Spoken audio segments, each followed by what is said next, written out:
البدع والأهواء، أهل البدع العقائدية وأهل البدع السياسية. نقول بيننا وبينكم السلف، بيننا وبينكم الكتب، كان فيقول البدع بيننا وبينكم. Di ini belajar yang berikutnya ada case perang. Akhirnya khotnya tidak lulus. Baik, bismillahirrahmanirrahim. Kita sampai ya. Qala al-Imam An-Nawawi rahimahullahu taala as-salis. Oh bukan. Ar-Rabi' an Abi Tsabit wa qila Abi Sa'id wa qila Abil Walid. Memang boleh seseorang memiliki beberapa kunyah, itu boleh.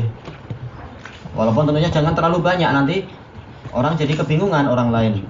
Cukup kunyah yang dengannya kita bisa dibedakan dengan orang yang namanya sama. Namanya sama tapi kunyahnya lain. Kalau punya Nabi Muhammad tak boleh pakai. Nah ini alal khilaf, pembahasan itu khilaf panjang sekali. Masalah perinciannya bagaimana, ilahnya apa. Nah, tidak, yang sebaiknya apa? Sebaiknya kita hindari. Pakai kunyah yang misalnya nama banyak ratusan. Tayyib. Sahal ibnu Hunayf radhiyallahu anhu wa huwa Badriyun. Ya, beliau ikut dalam perang Badar. Radhiyallahu anhu, anna Nabiyya sallallahu alaihi wasallam qala, bahwasanya Nabi sallallahu alaihi wasallam bersabda, man sa'alallaha ta'ala syahadah bisidq, barang siapa mohon kepada Allah taala asy-syahadah, yaitu mati syahid dengan jujur, balaghahu manazilash syuhada, Allah akan menyampaikan dia kepada posisi-posisi derajat-derajat orang yang mati syahid. Wa in mata ala firasyih, walaupun dia mati di atas tempat tidurnya, mati di atas tilam dia. Tilam, iya benar ya, kurang lebih. Rawahu Muslim. Tayyib. Dari hadis ini ada dalil tentang apa? Keutamaan syahadah. Sampai-sampai Rasulullah menjadikan itu sebagai apa? Sebagai suatu keutamaan. Menunjukkan syahadah itu adalah derajat yang amat tinggi. Sebagaimana juga datang dari hadis siapa? Hadis Abdullah bin Salam radhiyallahu anhu, ketika beliau bermimpi dalam di Sahihul Musnad itu, bermimpi dibawa oleh malaikat untuk naik ke sebuah gunung yang tinggi. Malaikat mengatakan apa? Is'ad, naikilah gunung itu. Kemudian dia berusaha naik, kemudian jatuh lagi, berusaha naik, jatuh lagi. Kemudian dijelaskan bahwasanya itu adalah kedudukan para syuhada, engkau tidak mencapai itu. Memang itu pilihan Allah, masalah syuhada itu adalah pilihan Allah. Menunjukkan apa? Tingginya derajat para syuhada. Sekedar istilah sekedar, tapi dia jelas tinggi sekali. Sekedar jihad fisabilillah saja dia derajatnya luar biasa tinggi. Apalagi sampai tingkat asy-syuhada, derajatnya di bawah para siddiqin. Tayyib. Dan juga dari hadis ini kita mendapatkan faidah fadilatus sidq, keutamaan kejujuran.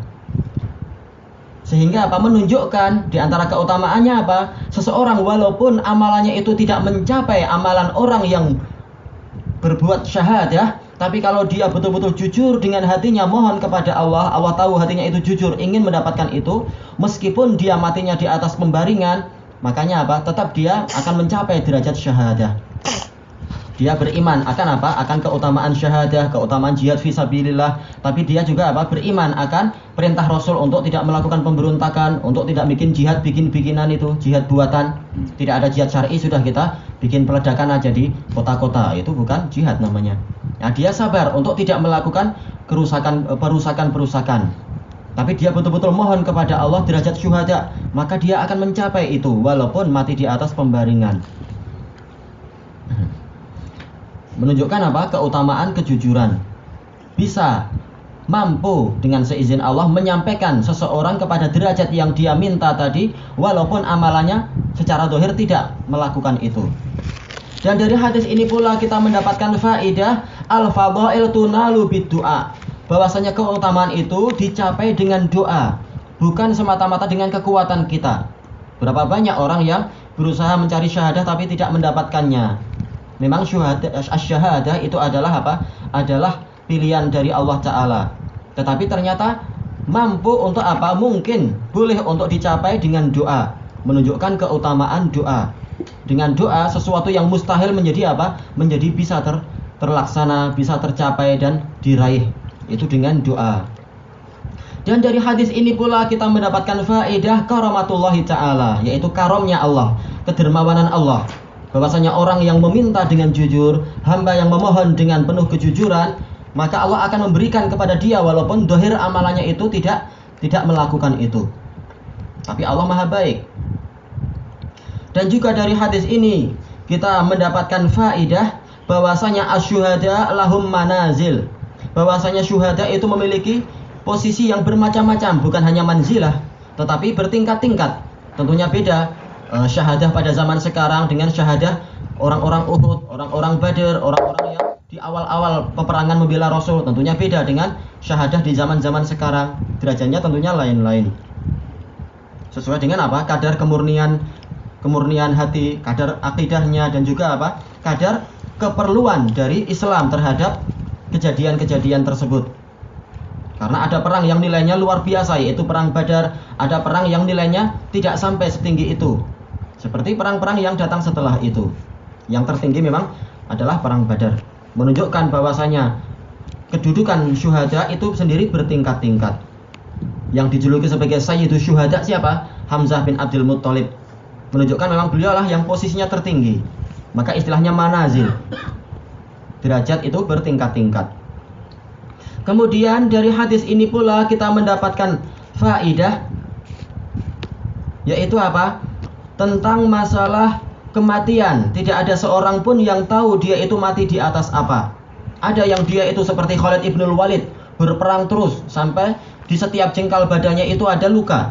Tetapi meninggalnya apa? Justru meninggalnya beliau di atas pembaringan. Kita tidak tahu di atas apa kita mati. Tetapi kalau kita doa dengan jujur, kita akan mendapatkan apa yang kita cita-citakan. Baik. Dan masih banyak faedah-faedah yang terkait dengan syuhada dan nanti ada pembahasan khusus di dalam kitab ini, Kitabul Jihad, tentang keutamaan syuhada dan sebagainya. Wallahu ta'ala a'lam. Bismillahirrahmanirrahim.